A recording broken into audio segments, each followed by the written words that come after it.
The Indiana Department of Transportation maintains over 11,000 miles of roadway, and we paint those miles of roadway each year, and this is just an isolated incident that happened. The drive-by striping, or whatever.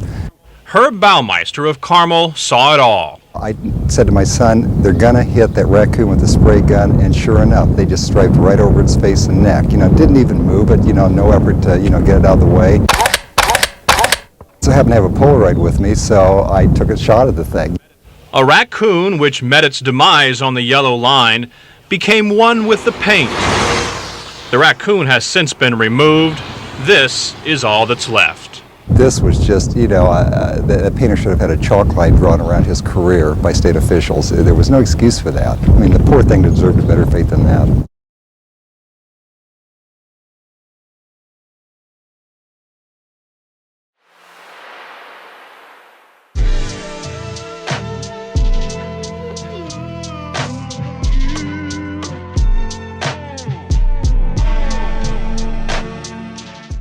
That poor raccoon.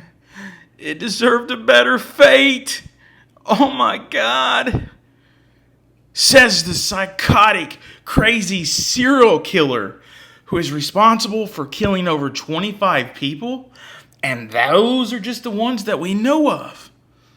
Such a nice serial killer.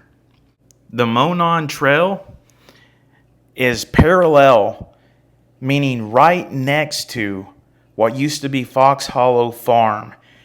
And people walk by it, ride their bicycles by it every day within probably 1,000 yards of where bones may still be buried from the victims of the serial killer, Herb Baumeister, who you saw at the beginning of this video. I had just saw on the news a couple of days ago that they are still identifying and finding more remains on what used to be Fox Hollow Farm. It was home to the infamous serial killer Herb Baumeister. I won't be retelling and regurgitating the story. If you guys want to see the original story of Herb Baumeister, I will include a link in the video description so that you can get all caught up and know exactly who this creep is. And also let you know he is suspected of also being the Interstate 70 Strangler. And they think that he changed his MO and started killing these gay men and just dumping their bodies in his woods and just left them there to rot. Some of them later on, they thought he dismembered and mutilated their bodies and burnt them and crushed up their bones. And it's just really horrible what this guy did.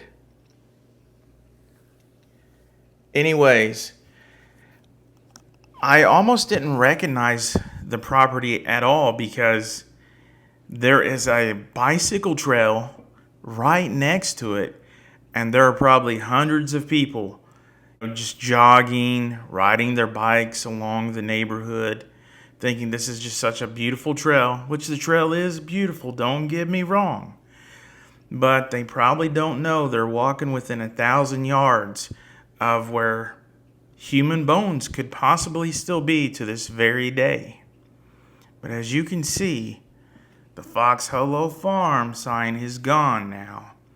It is now an estate where people live like a little subdivision, a gated community. It's called the Monon Hills.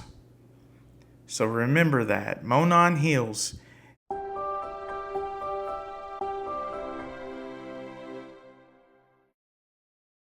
You cannot walk on the property, but don't worry, I came prepared. If you can't go under it and you can't go through it, you can go over it. And that's what we're going to do today. We're going to take a look at the present day what used to be Fox Hollow Farm. At any time, you can pause the video and look at the diagrams that I've made so you can see exactly where old Herb's house is located back here. Spoiler alert, it is located in the very back on the right. It's been 3 days since a cadaver dog search on the former property of an alleged serial killer. And tonight, the Hamilton County coroner explains why the public's help is needed to bring closure to the victims' families of Herb Baumeister. I don't think there's a stopwatch on that requirement. I don't think there's a calendar on that requirement. Bringing closure to families. It's the sole mission of Hamilton County Coroner-elect Jeff Jellison. And it's the reason why he's brought the Herbert Baumeister case back into the spotlight. What we couldn't do in the middle 90s to provide that family with closure, we might be able to do now. The objective is to be able to provide closure to some families. We can't do that unless we identify the remains. We can't identify the remains unless we have comparison samples from the family members.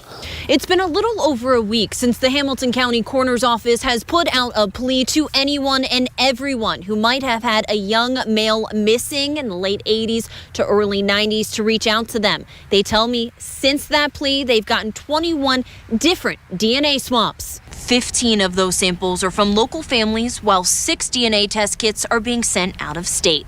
Now, all 21 swabs will then go to the Indiana State Police's biology unit, as will the thousands of human remains recovered at Baumeister's former home. We've had families that are located in Las Vegas, Louisiana, Florida, Michigan. Herb Baumeister was secretly a gay man living closeted, and he was into erotic asphyxiation.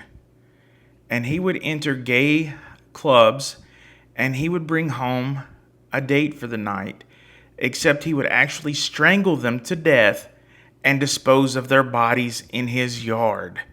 He would dismember their bodies, cut them up, burn them, and throw them away like garbage and trash in the woods surrounding his backyard.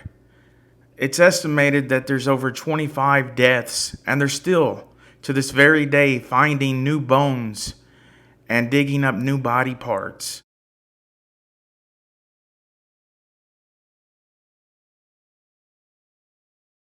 He was truly a disturbed, evil, disgusting individual.